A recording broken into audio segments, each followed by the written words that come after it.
Hello, everyone, and welcome to another lesson on Introduction to Spiritism by Terezinha Oliveira. I'm João Korngold from the Spiritist Group of New York, and very happy to be here to share this topic.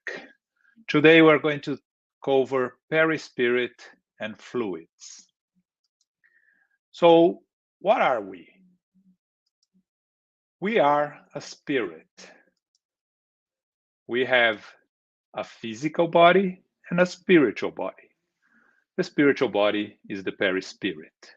So, what is the perispirit? The perispirit is the semi-material envelope of the spirit. So, it's also called the fluidic body or the spiritual body, as we mentioned before. So, the perispirit and the physical body both originate from the universal fluid. We know that we have in the universe God, spirits, or the spiritual principle, and the universal fluid, which everything else derives from. So the perispirit originates from the universal fluid, which in turn is drawn from the world or plane to which the spirit is related. So if the spirit is connected to the planet Earth, its perispirit, it is drawn from the fluids of this planet. So it's also made of matter, like the physical body. But it's a different matter, much subtle, much etherealized. It's not rigid like the physical body. And the perispirit is expandable, which make it quite pliable under the action of the spirit. The spirit can act on it to modify it when it's in the spiritual world. Like the physical body, the perispirit has a structure, has a physiology. But again, like the physical body, doesn't have neither the intelligence nor autonomy. It's not another being, but it's only another instrument of the spirit, just like the physical body is the intermediary between the physical body and the spirit itself. So you see here the spirit emanating through the perispirit to the physical body.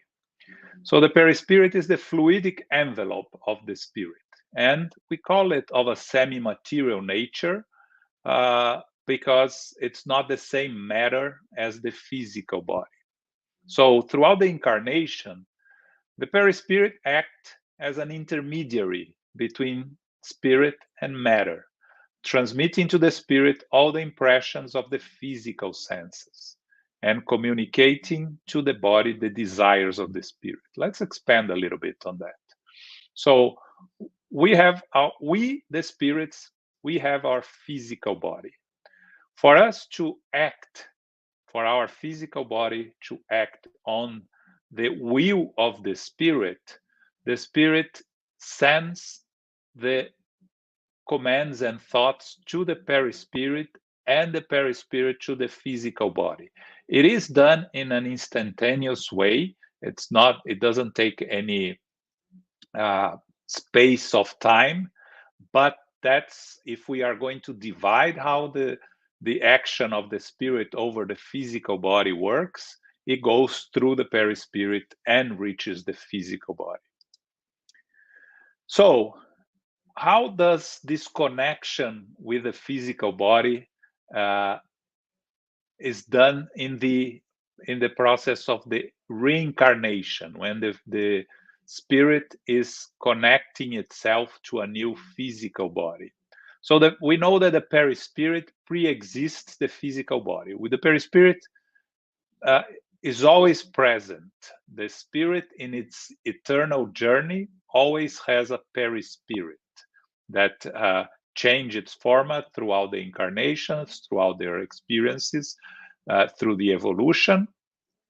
So when the spirit is connecting to the new physical body, Allan Kardec tells us in Genesis that a fluidic cord or bond, which is an expansion of the perispirit, binds to the fertilized ovum, and presides over the multiplication of cells one by one, running the formation of the body. When it's complete, it is entirely linked to the perispirit, molecule by molecule. This is very important concept, that the perispirit and the physical body are connected molecule by molecule. On the other way, on the other process, the process of discarnation. When the body dies, the perispirit detaches itself and continues to serve the spirit as its fluidic body and as its intermediate agent on the spiritual or material plane. It pre-exists the body and survives it. And also the disconnection between the physical body and the perispirit is done molecule by molecule in the same manner as when it was uniting, and the spirit is set free.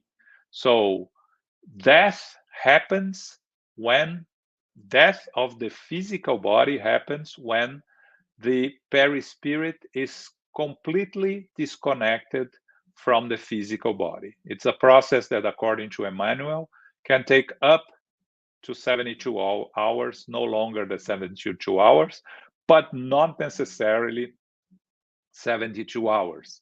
It can depends on the condition of this moral condition and the cause of death of the spirit. So if it's an accident and there is a death that was not expected by the spirit, it can take longer for the disconnection between the physical body and the perispirit to take place. If the spirit is sick for some time and the perispirit is already slowly disconnecting from the physical body because of a disease, for instance, the process can take can go at a much faster pace and can take a couple of hours or not much more than that. So, an important concept here on the perispirit, it proves the immortality of the spirit because it survives the body, survives the physical body. So what we see in apparitions and visions is the perispirit and not the spirit itself. It functions as an instrument and in the manifestations of the spirits to our senses. So this is a revolutionary concept that occurred in the time of Kardec, because the notion when before that was that we would see the ghost, and the ghost was the spirit or the person we were seeing, and actually we are seeing the spiritual body of the spirit and not the spirit itself. In general, when we go back to the spiritual world, our perispirit looks exactly like the physical body we just left behind. So according to what age we have died and some of the conditions of the death, immediately after the death, this perispirit will have the appearance and even the problems and issues that caused the death. But as it recovers itself, the spirit recovers in the spiritual world and is assisted and is treated, the perispirit is going to change gradually. And normally it is said that our appearance in the spiritual world will be the appearance that we felt more comfortable at the age we felt more comfortable in our last incarnation, which for most people it's something between 30 and 50 years old. But because of the malleability of the perispirit, let's say my grandmother is going to present herself to me in the spiritual world, I'm going to see her as I remember her, because it doesn't make any sense for her to appear to me when she was 20 years old. I wouldn't recognize her, most likely.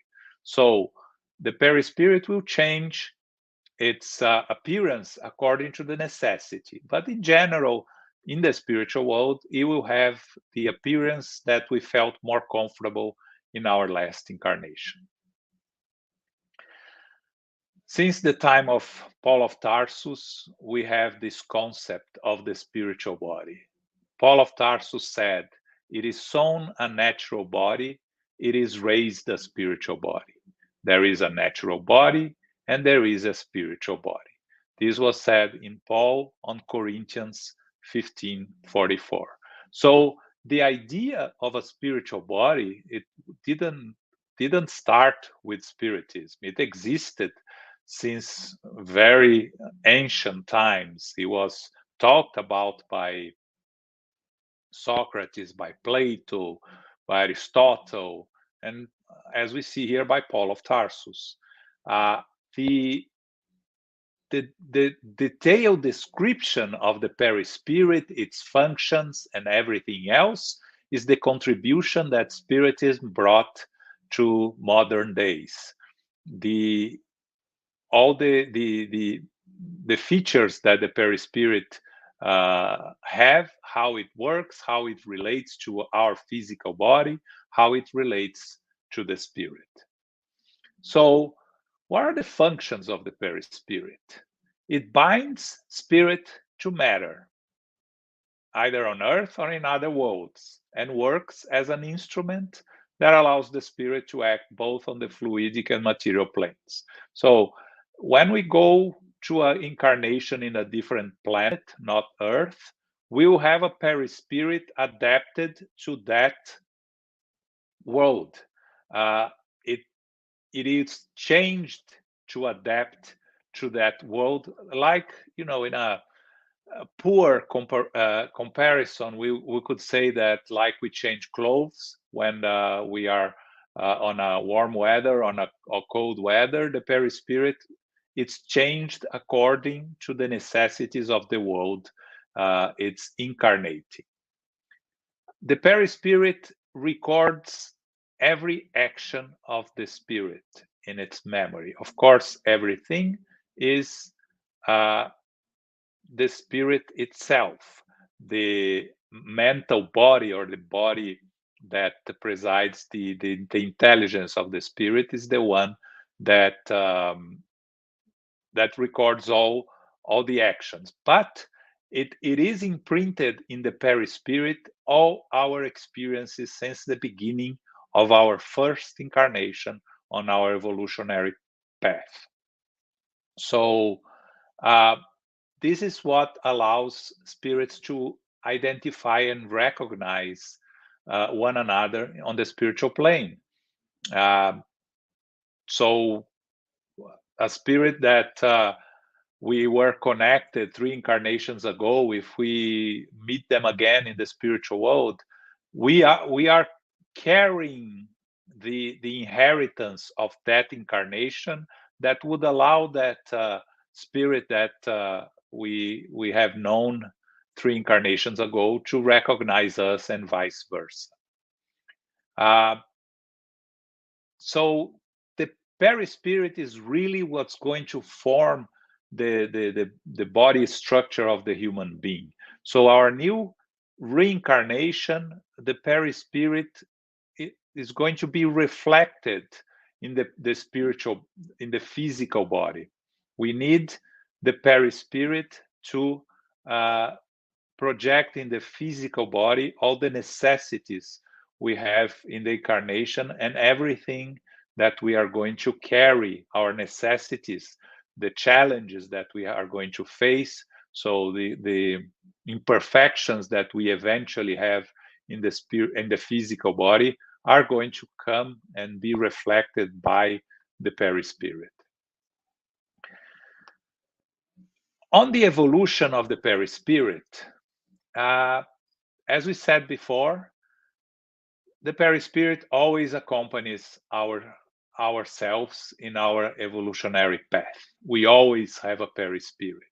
But as we evolve, it becomes more and more ethereal, less dense. Um, Less evolved spirits have a very gross perispirit that very much resembles the physical body they just left behind. And as the spirit evolves, it becomes more and more etherealized. So it reaches a point when we are close to perfection or reaching perfection, when we are perfected spirits, that it is as if it did not exist, but it does exist. It's just that it's so ethereal that we cannot even recognize. Uh, the spirit have to have a perispirit. So, for instance, for a perfect spirit like Jesus to incarnate on earth, not reincarnate because he no longer needed reincarnations, he incarnated on earth, he needed a perispirit. So, even if it's completely ethereal, it still needs a perispirit to be able to create a physical body to incarnate on, in that case, on earth.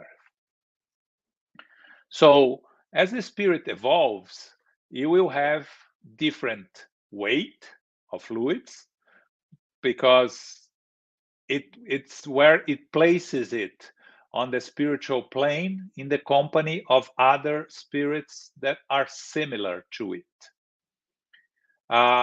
It will have different density, which is responsible for the malleability, and the expansion of the perispirit is greater the more rarefied and the more subtle is. And also the energy, which is revealed by its luminosity and radiance, which will be greater the more evolved is the spirit. So that's why we use the expression spirit of light, meaning a spirit that already presents a considerable degree of evolution. When we hear or read that spirit is emanating light, is that evolutionary level that the spirit has inside itself that emanates, and other spirits will see this light emanating, and that's why we use this expression spirit of light.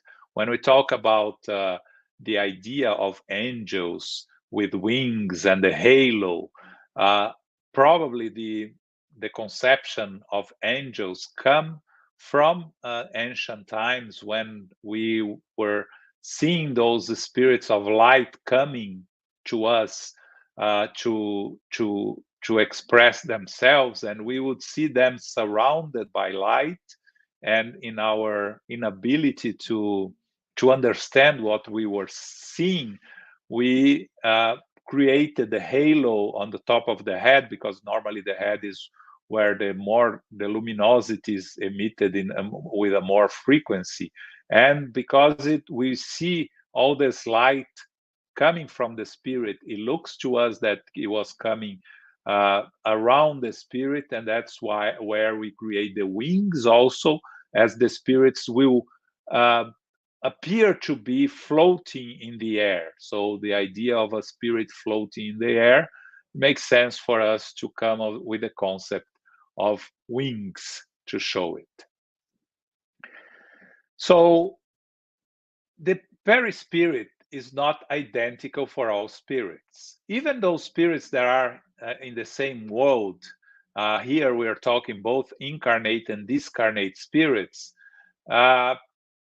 they have different perispirits according to their moral evolution. So the layer that surrounds the world is not homogeneous, and the spirit, when forming its perispirit on the specific world, will draw more or less ethereal and subtle fluids according to its possibilities. So a less evolved spirit will form with more gross matter, more physical matter, a more evolved spirit still surrounding our planet, let's say, will draw these fluids, more subtle fluids, and will be placing itself in a more elevated plane of existence in the spiritual world. When we are incarnated, we have, most of us cannot see on each other the degree of evolution according to the perispirit. Some mediums that have seeing abilities will be able to see beyond the physical body, the spirit, more evolved spirit or less evolved spirit, according to their the perispirit that they'll be able to see. So, talking a little bit about fluids now, the spirit's action upon fluids. First, we live in an atmosphere of fluids, all spirits. From it, we extract what we need by employing fluids and acting upon them. So we agglomerate them, we scatter them, we shape them and change their properties according to our necessities. Remember, everything comes from the universal fluid. So we are using fluids here in relation to everything that exists in the universe that is not God and is not the spirits. Kardec on Genesis chapter 14 says that the fluids, it is the great workshop of laboratory of spiritual life. The actions on fluids that I mentioned here on agglomerating, scattering, shaping, and changing is what Kardec refers as the great workshop of the spiritual life. So, what are the fluids? What's the quality of the fluids? The fluids are neutral in themselves. They have no characteristics of their own. It's the kind of thinking and feeling that the spirit of the spirit that gives them qualities. So that will result in good fluids that are the result of noble and pure thoughts and feelings. But when these thoughts and feelings are low, impure, or directed to the wrong direction, they generate bad fluids. So this is important. Fluids are neutral in themselves. And also they can combine, repel, or modify amongst themselves. So similar fluids combine, fluids contrary repel each other, the weak fluids we yield to the stronger fluids, and the good ones rule over the bad ones. The influence of a more evolved spirit emanating good fluids, strong fluids, can dominate and paralyze spirits acting on evil tendencies, like we can see in many books of Spiritism, especially the Andre Luiz Collection, that Life in the Spiritual World, when he talks about the influence of the benefactors on helping and assisting the spirits in need. Fluids reinforce themselves in their good or bad qualities by repeating the corresponding impulse that they receive from the spirit. So when we are sending, let's say, good vibrations, we are having positive thoughts, we are in a prayer, we are reinforcing these impulses on the fluid, we are expanding the ability of these fluids to reach out to more spirits, to more space in the universe. That's, again, the importance of prayer, the importance of good thoughts, the importance of avoiding negative thoughts, inferior tendencies. But the conditions created by the action of the spirit can be modified by the new actions of the spirit itself or by the actions of other spirits. So we can change our thought process, our vibrational level, so we can change the fluids around ourselves positively or negatively. So if we focus on helping and assisting those in need, and we change our vibrations of hatred, of negative thoughts towards someone, to positive thoughts, to thoughts of forgiving, these fluids can be modified and will make a change on the effect they provide on the others. And of course, actions of other spirits can modify the fluids surrounding us. When we open ourselves, we are struggling, and we open ourselves to receive the assistance of the spiritual benefactors, they can modify the fluids around us, the fluids that we are using ourselves, to a more positive nature, to a more positive energy that will help us overcome our struggles, overcome our difficulties. So, what about the aura? Are the aura and the perispirit the same? Well, not exactly, because with its habitual thoughts and feelings, a spirit, either incarnate or not, will influence the fluids of its perispirit, giving them specific characteristics.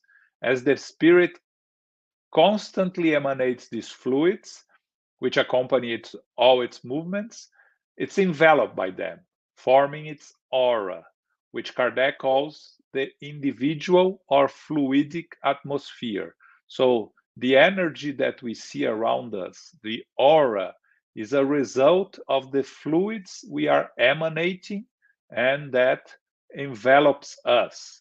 But it's not the perispirit. When someone tells you that they are seeing the aura of someone, the colors surrounding someone, they are seeing the aura, they are not seeing the perispirit.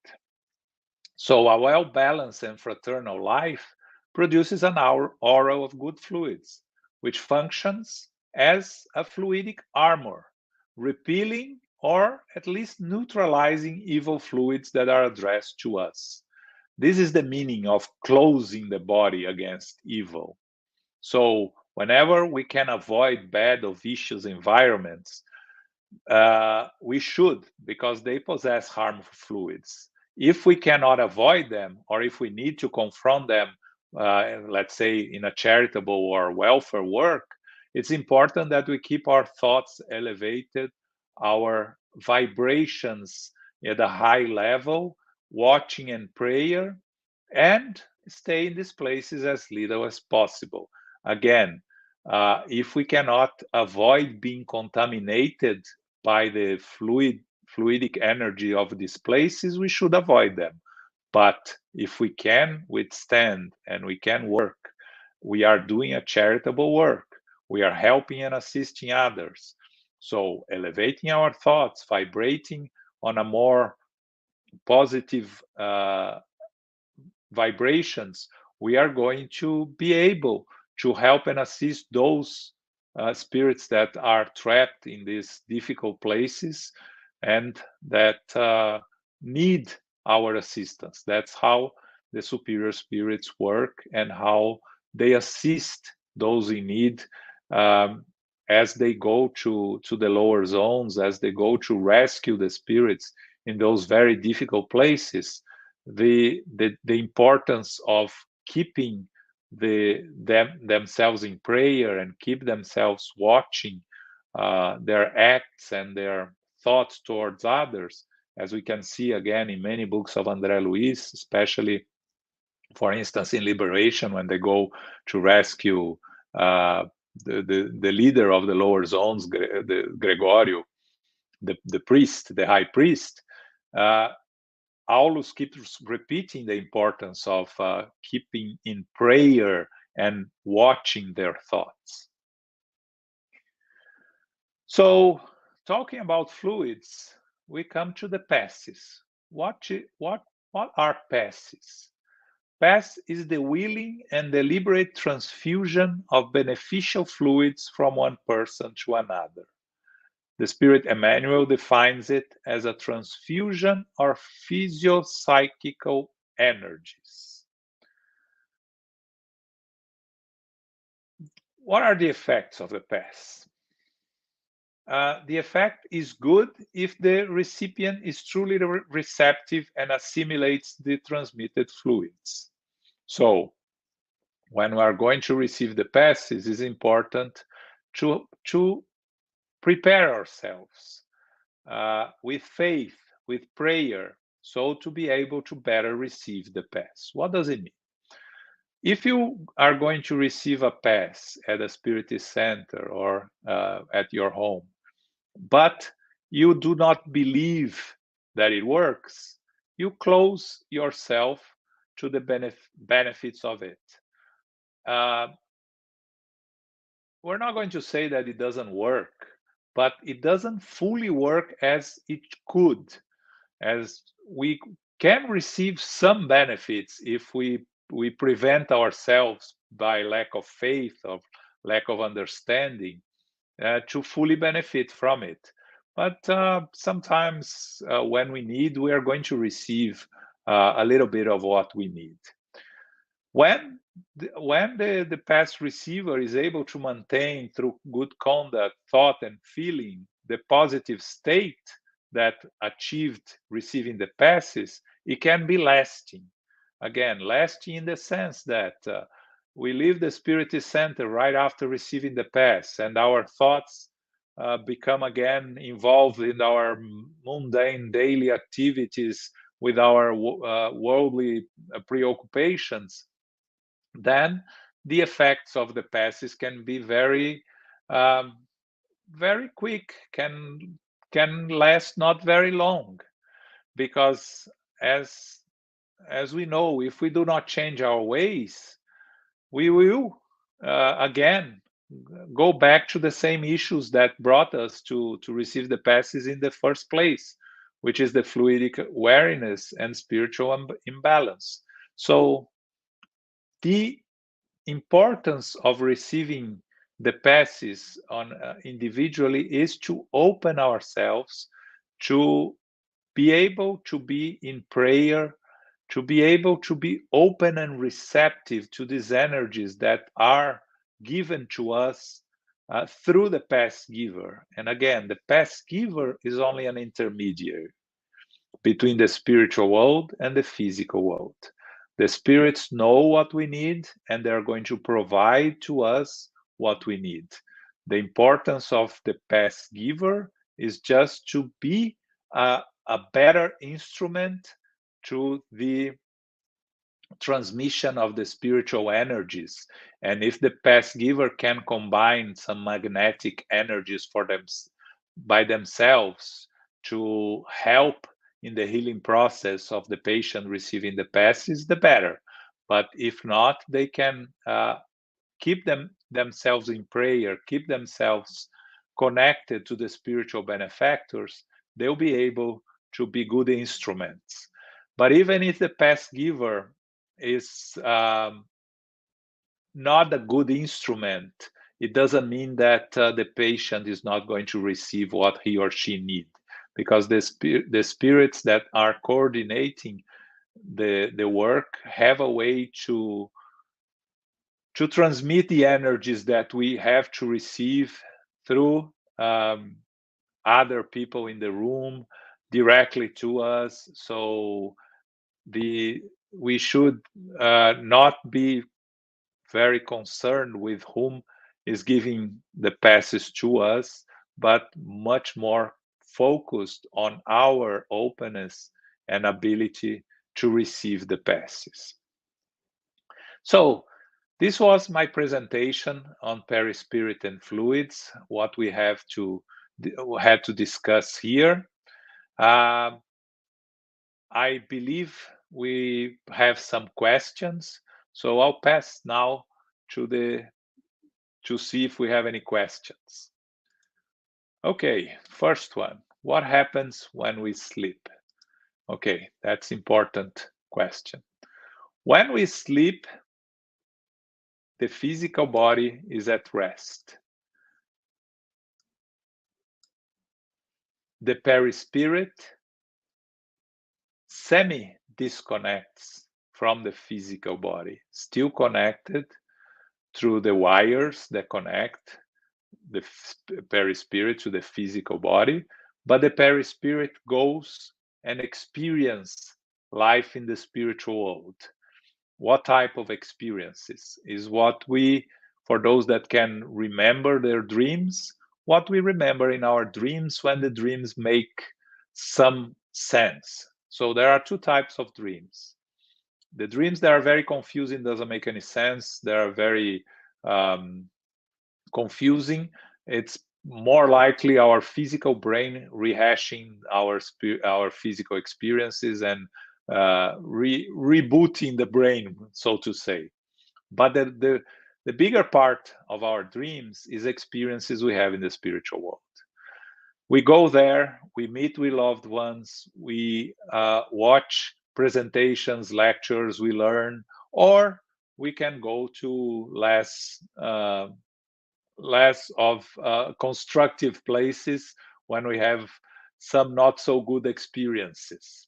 Now, in terms of being able to remember the dreams, it's very important for us to make a distinction of what we remember with what really happened there. Because our physical brain has the ability to connect the dots, in a sense. So our experiences in the spiritual world with our perispiritual brain are stored in the perispirit. When the perispirit reconnects with the physical body, it brings flashes of recollections of our experiences in the spiritual world. And our brain wisely connects the dots. So let's say you go to the spiritual world, you have a wonderful meeting with your grandmother, and you come back and you remember a lot of details of what you had experienced with your grandmother. The part that you met with your grandmother is true. The recollections that you have with your grandmother, you have to be careful, because some of them may be your brain connecting the dots of what you don't remember. If the feeling is good, the experience is useful, and if you bring some good ideas or some good inspiration, that's great. But we cannot take it 100% seriously, because some parts of it may be our physical brain connecting the dots that were missing on our recollections. Okay. Why some spirits still think they are alive, incarnated, after their physical body has died? So we don't die. We live eternally. We, the eternal spirit, never dies. What dies is our physical body. We discarnate. We go back to the spiritual world. And as I explained during the discussion, we wake up in the spiritual world and we look at ourselves and we haven't changed anything, most cases. So we look at ourselves and we see our physical body. In a sense, it's our spiritual body that looks exactly like our physical body. So if we were caught by surprise, we were not expecting to go back to the spiritual world, to discarnate, or if we don't believe there is an afterlife, we don't believe that we survived the death of the physical body, we are looking at our physical body, our spiritual body that looks like the physical body, and we are thinking, we continue to think the same way we were thinking before. So the natural reaction is to not accept the idea that we have discarnated, that we have left our physical body behind. So the struggle that some spirits have to accept the fact that the physical body has died and they have discarnated can last as long as they refuse to accept the reality.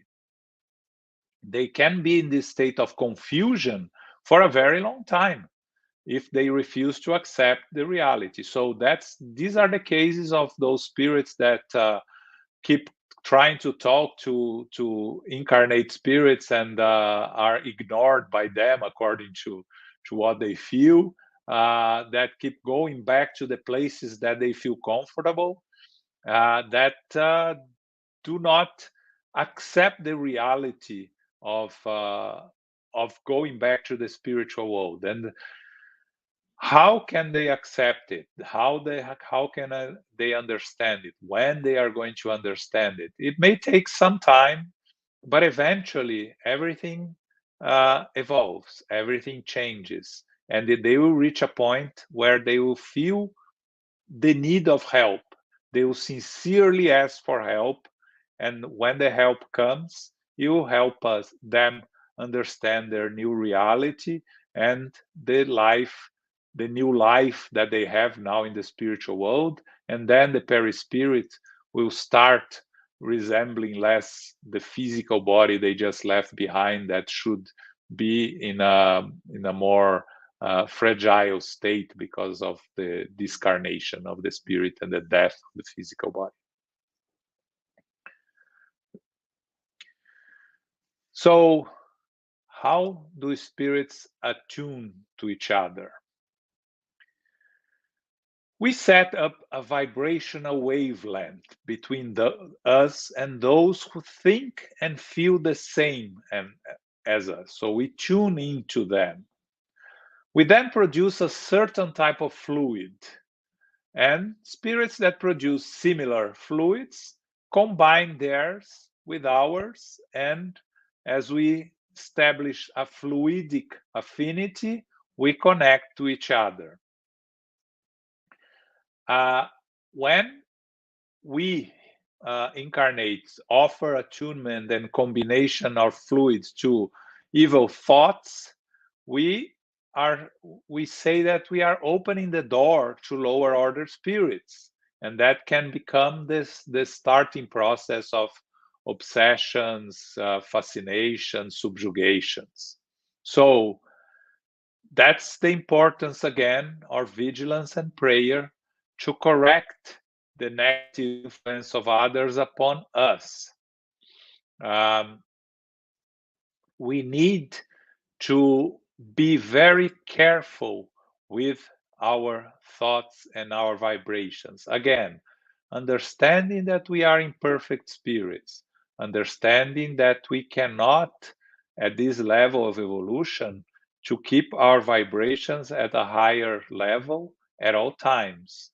But what we can and should is avoid our vibrations to stay low for a long period of time, because these lower vibrations for a long period of time is what can cause the connections with lower order spirits, with our enemies from the past, and can cause the spiritual disturbances that are the source of many of the imbalances that we see nowadays in the depression modes, in all sorts of psychological difficulties that we incarnates face during our incarnation. Okay, I think that was the last question.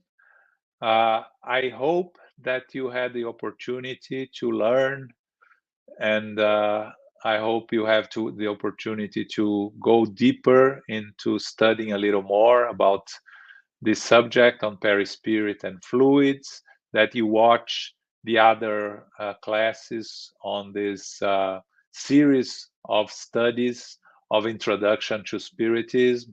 If you are new to Spiritism, please look for the material available for studying, for reading. Try to participate in classes, in discussions, in study groups, to watch some lectures. I want to thank the United States Spiritist Federation for this invitation, for this wonderful opportunity of sharing a little bit of the knowledge on Spiritism to all those that are interested in learning and improving themselves. And we see you soon at another opportunity. Thank you.